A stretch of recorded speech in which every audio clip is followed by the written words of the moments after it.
아멘. 스가랴 1장에서 8장이 회개를 통한 참 하나님 나라의 회복을 준비하도록 하는 메시지에 초점이 맞춰져 있다면 9장에서 14장부터는 메시아와 메시아로 인하여서 우리에게 오게 될 그의 하나님 나라, 완전한 나라에 대한 메시지가 등장합니다. 그러니까 우리가 참으로 겸비하여서 하나님 앞에 준비될 때 하나님께서 우리에게 주실 그 나라, 그리고 그 메시아는 어떤 분인지, 그 나라는 어떠한 나라인지를 말씀하는 것이 9장부터 14장까지의 내용으로 이어지고 있습니다. 그래서 스가랴서에는 이사야서 다음으로 이 메시아에 관한 예언이 가장 풍부하게 등장하는데, 신약 성경에서는 약 70회 정도 이 스가랴서를 직간접적으로 인용하고 있습니다. 그러면 그 나라와 그분의 하나님의 메시아에 대한 메시지가 오늘 우리가 읽은 본문과 어떤 연관이 있느냐? 본문은 예루살렘 주변에 있는 나라들과 도시들에 관한 말씀인데, 메시지인데, 우선적으로 이 말씀을 통해서 우리는 하나님께서 하나님의 왕권을 예루살렘뿐 아니라 전 세계 가운데, 열방 가운데 행사하고 계심을 보게 됩니다. 그러니까 하나님은 예루살렘과 이스라엘의 왕이실 뿐만 아니라 온 우주의 통치자이시다. 그분은 세계를 다스리시는 분이시다 하는 것을 우리가 볼 수가 있습니다. 하나님은 만군의 여호와이시죠. 그러면 하나님께서 만군의 여호와이신 것을 알리시는 것과 우리에게 말씀하시는 것과 하나님의 나라와는 도대체 어떤 관련이 있을까 하는 것이죠. 거기에 주목해서 오늘 말씀 본문 가운데서 몇 가지 교훈을 살펴보면, 먼저는 메시아의 나라, 하나님의 나라는 정복하는 나라다 하는 거예요. 지금 언급되고 있는 이 도시들과 나라들은 이 예루살렘 재건을 위태롭게 할 수 있는 불안한 요소, 불안 요인이라고 볼 수가 있습니다. 하나님은 그 불안한 요소들을 다 제거해 버리시는 것이죠. 다 정복해 버리시는 것입니다.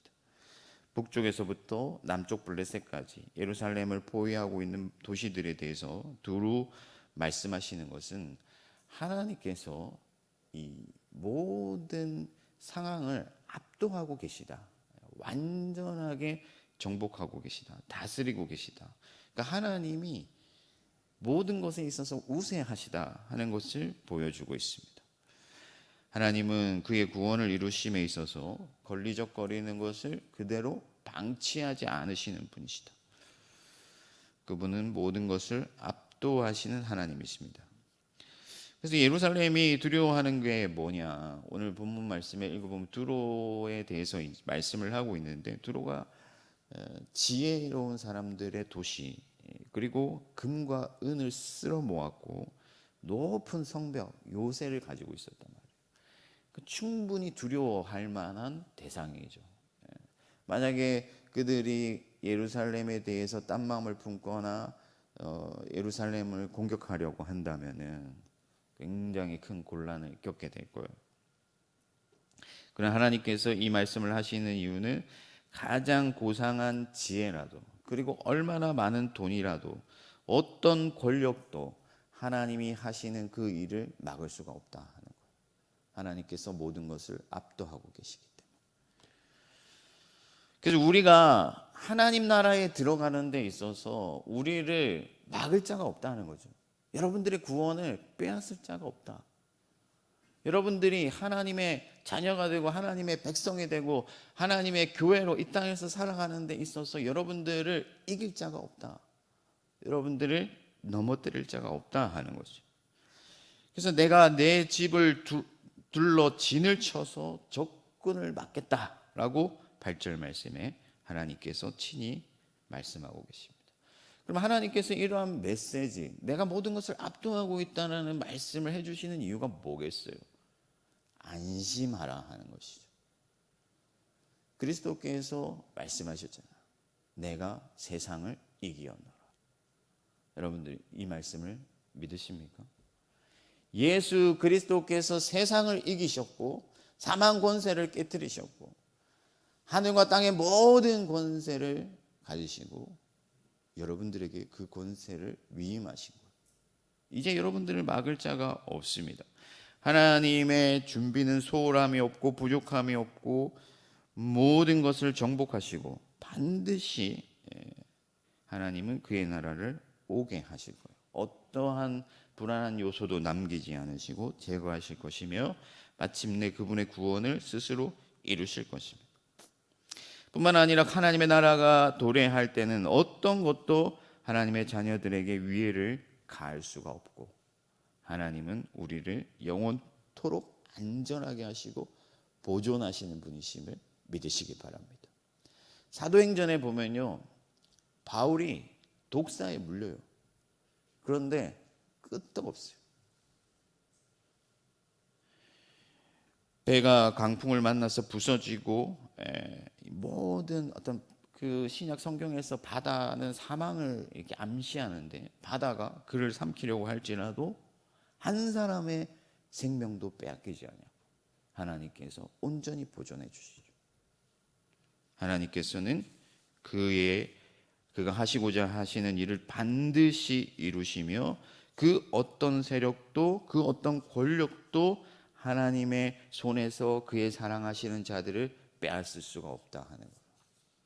그러므로 여러분 어떤 종류의 두려움이라도 다 떨쳐버리고 하나님의 나라가 곧 도래할 것을 믿으면서 여러분의 구원을 성취해 나가시기를 축복합니다. 여러분들 겸비하여서 하나님의 나라로 계속해서 들어가시길 바랍니다. 하나님은 만군의 여호와이십니다. 여러분들이 하나님의 구원을 얻는 데 있어서 또 하나님을 섬기는 데 있어서 하나님의 교회로 이 땅에 살아가는 데 있어서 여러분들을 불안하게 하는 요소가 과연 무엇입니까? 세상의 지혜가 혹은 돈이 혹은 권력이 여러분들을 이길 수 없다는 사실을 기억하시길 바라요. 하나님은 큰 산을 평지로 만드시는 분이세요. 제가 대학부 사역을 오래 했는데 이 대학생들이 참 하나님 앞에 기도하고 열심히 하다가 직장에만 들어가면은 물론 이제 직장의 구조상 그렇게 되는 어쩔 수 없는 경우도 있지만은 직장에만 들어가면은 교회를 멀리하고 세상에 집중하는 것을 보게 돼요. 왜냐하면 자기가 약하다고 생각하는 거죠. 불안한 거예요. 세상에서 살아남기 위해서 도태되지 않기 위해서 하나님의 나라를 쟁취하고 그의 구원으로 들어가는 것을 힘을 쓰지 아니하고 오히려 세상에서 안정을 찾으려고 하는 모습들을 보게 됩니다. 여러분 우리는 일어나 부흥으로 들어가야 될 사람들이에요. 하나님께서는 이미 여러분들의 구원을 확증하셨고 여러분들은 위대한 하나님의 나라를 유업으로 받게 될 사람들인 것을 믿으시기 바랍니다. 그리고 어떤 것도 여러분들을 압도할 수 없고 오직 하나님이 세상을 압도하신다는 사실을 확실히 기억하고 담대히 하나님을 향해 나아가는 여러분들이 되기를 축복합니다. 두 번째는 메시아의 나라는 공의의 나라다 하는 거예요. 이 본문의 말씀은 이 메시아의 나라의 성격이 어떠한가를 알려주는데 하나님은 공의의 하나님이시고 메시아의 오심은 하나님의 공의를 이루기 위한 것이죠. 그래서 5절 이후에 가나안의 주요 도시 5개의 주요 도시들이 차례로 언급되는데 하나님께서 그들을 나열하시면서 마지막에 뭐라고 말씀하시냐면은 그들의 교만을 내가 끊어버리겠다. 하나님을 경외하지도 아니하고 하나님을 섬기지도 아니하고 자기의 힘을 믿고 과시하면서 이스라엘을 지속적으로 괴롭혔던 이 블레셋의 교만을 하나님께서는 반드시 끊어버릴 것이라고 말씀하시는 것이죠. 그래서 그들은 무서워하게 될 것이고 두려울 것이 없던 이들이 무서워하게 될 것이며 다른 사람들을 상처 주던 이들이 아파하게 될 것이며 그들이 기대하고 바라고 자랑하던 모든 소망이 부끄럽게 될 것이다 라고 말씀하고 있습니다.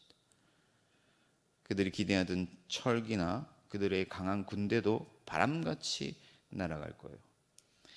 완전한 하나님의 공의가 행사될 때 상황의 역전이 일어납니다. 그러니까 쉽게 말하면 이런 거예요. 돈이 많다고 갑질하던 사람들이 있죠, 이 땅에서. 하나님이 살아계신 것도 인정치 아니하고, 자기가 돈이 많다고 사람들한테 함부로 하고, 그런 사람들 다 하나님 앞에 무릎 꿇리고 자기의 행위 때문에 부끄럽게 될 것이다. 가사의 임금이 끊어진다라는 것은요, 이제는 재기할 수 없다는 거예요. 소망이 없는 거죠. 왕들이 전쟁에 나아가서 담대히 싸울 수 있는 이유는 자기 아들이 있기 때문에, 계승할 아들이 있기 때문인데, 왕들이 임금이 이제 더 이상 나지 않을 것이다. 그러면 하나님께서 왜 이런 메시지를 우리에게 주시는가? 인내하라 하는 것이죠. 하나님의 때는 반드시 오게 되고 하나님의 공의는 반드시 성취될 거예요. 여러분, 지금은 우리가 초라해 보일 수 있습니다. 지금은 우리가 억울한 일을 당할 수도 있고 손해를 볼 수도 있습니다. 그러나 여러분, 그리스도께서 죽으시고 3일 만에 부활하셨다는 사실을 우리가 기억해야 돼요. 주님께서 죽으시고 바로 부활하실 수도 있으셨을 텐데, 이 3일이라는 이 시간적 의미가 무엇을 가르치는지 정확하게 우리가 알 수는 없지만은 하나님의 타이밍이 있다 하는 거예요. 하나님이 정하신 사흘이라는 시간이 있다라는 것이죠. 그 시간을 우리는 기다려야 돼요. 인내해야 돼요. 하나님의 공의는 시간이 걸릴지라도 반드시 이루어져요. 하나님은 의의 아들을 다시 살리시고 그에게 모든 권세를 주셨습니다. 사망이 무너졌죠. AD 70년경에 예루살렘이 함락되잖아요. 하나님의 심판을 받게 되는데, 그들이 회개할 기회를 얻고도 회개하지 아니하였기 때문에 예수 그리스도 자신의 주를, 자기들의 주인을 십자가에 못 박은 그 대가를 참혹하게 당하게 되는 것이죠. 이때 중요한 것이 하나님의 말씀입니다. 오늘 본문을 보면은 하나님의 여호와의 말씀이 내려와서 메시지가 있다는 거예요. 그러니까 하나님의 공의의 기준이 뭐냐? 하나님의 말씀이라 하는 거예요. 그 말씀을 붙잡고 그 말씀에 순종하고 그 말씀대로 살아간 사람들에게는 하나님의 나라가 있고 하나님의 상급이 있지만은, 그 말씀을 배척하고 그 말씀을 거부하고 그 말씀을 사모하지 아니하고 순종치 아니하였던 자들은 반드시 심판을 받게 된다 하는 것입니다. 그래서 마태복음 11장 21절에 보면은 예수님께서 복음을 거부한 고라신과 벳세다를 향해서 화가 있을 것이다 하고 저주하신 것이죠. 그러므로 여러분들은 오직 우리 주 예수 그리스도의 말씀을 붙잡고 인내하시기를 바랍니다. 여러분, 말씀을 따라가는 길은 척박한 길이에요. 말씀을 따라가는 길은 편한 길이 아니에요. 어려운 길이에요. 말씀을 따라가는 길은 나의 어떤 성향을 거스르는 길이에요. 불편한 길이에요. 어제 제가 뉴스를 보는데 어떤 유명한 목사가 자기는 돈을 좋아한다 하면서, 돈 좋아하지 않는 사람 누가 있냐? 자기 말을 잘 들으면은 돈을 모을 수 있다. 돈이 여러분들 앞에 굴복한다. 그런 얘기를 서슴없이 하나님의 말씀을 전하는 강단에서 하더라고요. 여러분, 그런 말씀에 아멘으로 화답하는 것이 오늘날 한국교회의 현실인데, 우리가 바짝 정신을 차리고 깨어 있어야 돼요. 여러분, 예수 그리스도께서 가려고 하는 길을 제자들에게 너희가 이 내가 가려는 길을 아느냐라고 물으셨습니다. 예수님의 말씀을 따라가는 그 길은 결코 사람들의 정욕에 이끌리는 길이 아니고 우리의 탐욕을 채우는 그런 길이 아니고 정말 십자가의 길이고 우리 자신을 낮추는 길이고 겸손의 길이고 베푸는 길이고 사랑의 길이에요. 그 길을 걸어갈 때 우리는 어떻게 보면 세상에서는요 초라해 보일 수 있어요. 뭐 가진 거 다 나누고 사니까 별반 가진 것도 없을 수도 있고 여러 가지로 힘든 어려움들을 당할 수 있지만은 그래서 블레셋 5도시들, 강한 군대를 가지고 있고 화려한 성벽을 쌓고 여러 어떤 화려한 문화들을 가지고 있는 그 블레셋 5도시들이 선망의 대상처럼 보일 수 있지만, 그러나 하나님의 말씀을 따르지 않던 자들은 땅에서 잠시 잘 되는 것 같아도 하나님의 나라가 임할 때 반드시 땅을 치며 후회하게 될 것이다. 이 사실을 확실히 믿으시고 복음의 말씀을 따라 오늘도 담대히 인내의 길을 걸어가는 저와 여러분들이 되기를 바랍니다. 마지막 3번째, 하나님의 나라는 긍휼의 나라다 하는 거예요. 하나님은 진노 중에라도 긍휼을 잊지 않으시는 분이시죠. 심판하실 때도 하나님께서는 자비로우신 분이십니다. 7절에 보면 그들 가운데서 남은 자들이 있는데 내 백성이 되어서 유다와 같이 되고 에그로는 여부수 사람처럼 될 것이다. 여부수 사람은요, 하나님께서 반드시 진멸하라고 말씀하신 그 족속 중에 한 족속이에요. 그런데 이 유다와 이스라엘이 이 여부수 사람들을 쫓아내는데 실패하고, 그러니까 예루살렘에 거주하는 사람들을 쫓아내는데 실패해가지고 결국에 이스라엘 가운데 거주하게 된 사람들이죠. 그래서 하나님께서는요, 그들이, 남은 자들이 하나님의 백성의 일부가 될 것이다 라고 말씀하고 있습니다. 하나님은 심판하실 때도 긍휼을 잊지 않으시고 출애굽할 때 많은 이방인들이 유대인들의 어떤 행렬에 합류했던 것처럼 그들을 구원하실 것이라는 말씀을 남겨주고 있습니다. 이스라엘이 원가지라고 하면은 이방인들은 접붙임을 받은 가지죠. 그래서 하나님이 이 스가랴를 통해서 하나님의 나라는 긍휼의 나라여 이방인들도 구원을 받는 그런 나라다라는 것을 말씀하고 있습니다. 그래서 베드로가 고넬료에게 가게 되고 결국에는 바울이 이방으로 가서 복음을 전하게 되는 것이죠. 그렇다면 이 말씀을 주신 이유가 뭔가? 우선 이 말씀은 여러분, 우리가 복음을 전파해야 될 당위성을 우리에게 제공해줘. 여러분들도 남은 자들이었고, 그래서 여러분들도 하나님 앞에 이렇게 접붙여진 가지가 되는 것이고, 그러므로 이제 남은 자들이 있다는 사실을 기억하고 우리도 가서 하나님의 복음을 전해야 돼요.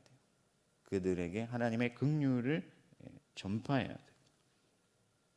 그리고 동시에 우리도 하나님의 넘치는 그 긍휼을 입은 자들인 것을 기억하고 감사해야 돼요. 여러분, 우리는 심판받아 마땅한 자들이고 멸망해야 할 자들이고 하나님 앞에 그 어떤 명분도 내세울 수 없는, 우리가 구원받을 자격이 하나라도 없는 그런 사람들인데 하나님의 긍휼로 우리를 남은 자로 택해 주셔서 우리가 하나님 나라의 자녀들이 된 것이죠. 여러분은 예수님께서 벳세다를 책망하시면서 내가 두로와 시돈에 이 말씀을 전했다면 그들이 당장 죄를 부리고 회개했을 것이라고 말씀을 하는데요. 사도행전에 보면은 바울이 로마로 압송되면서 그 백부장이 바울에게 좀 호의적이었어요. 그래서 이 시돈으로 갔는데 시돈에서 형제들이 나와 그를 맞았다. 무슨 말이겠어요? 여러분, 시돈에 예수 믿는 자들이 생겼다 하는 것이죠. 하나님은 여전히 지금도 남은 자들을 찾고 계심을 믿으시기 바랍니다. 우리도 본래는 이방인이요 외인이었는데 택함 받아 하나님의 자녀가 되었어요. 하나님께서 긍휼을 베푸신 것이죠. 그러므로 여러분, 복음에 비친 자들로서, 긍휼을 입은 자들로서 마땅히 해야 할 일은 뭐냐? 이 하나님의 넘치는 긍휼을 세상 가운데 가서 자랑하고 그들에게도 아직도 기회가 있음을 알려주고 그들이 하나님께로 돌아오게 해야 될 줄 믿습니다. 여러분, 나가서 전도하지 못하더라도 여러분들의 주변에 있는 사람들부터 하나님의 복음을 증거하시고 또한 동시에 하나님께서 은혜 주셨음을 기억하고 감사하는 삶을 사는 저와 여러분들이 되기를 축복합니다. 말씀을 정리하겠습니다. 여러분, 스가랴가 선포한 메시아의 왕국, 하나님의 나라가 이미 우리 가운데 도래했습니다. 모든 반대하는 세력들을 물리치고 그리스도께서 이 땅에 오셨을 때 수많은 사람들이 예수 그리스도를 반대하고 배척하고 그분을 끝내 십자가에 못 박았지만은 하나님께서는 모든 것을 압도하는 크신 능력으로 정복하시고 마침내 십자가의 구원을 이루셨어요. 그러므로 어떤 두려움도 떨쳐버리고 하나님의 나라를 사모하며 담대히 나아가시길 바랍니다. 그리고 하나님의 말씀을 붙잡고 인내하십시오. 공의의 때가 와요. 말씀에 순종한 자들을 상 주시고 말씀을 반대한 자들을 벌하시는 그 때가 반드시 온다 하는 것입니다. 그리고 마지막으로 남은 자로 부름받은 자로서 복음을 전하며 또한 동시에 하나님께 감사하는 삶을 살아가는 저와 여러분들이 되기를 주님의 이름으로 축원합니다. 하늘에 계신 우리 아버지, 아버지의 이름을 거룩하게 하시며 아버지의 나라가 오게 하시며 아버지의 뜻이 하늘에서와 같이 땅에서도 이루어지게 하소서. 오늘 우리에게 일용할 양식을 주시고 우리가 우리에게 잘못한 사람을 용서하여 준 것 같이 우리 죄를 용서하여 주시고 우리를 시험에 빠지지 않게 하시고 악에서 구하소서. 나라와 권능과 영광이 영원히 아버지의 것입니다.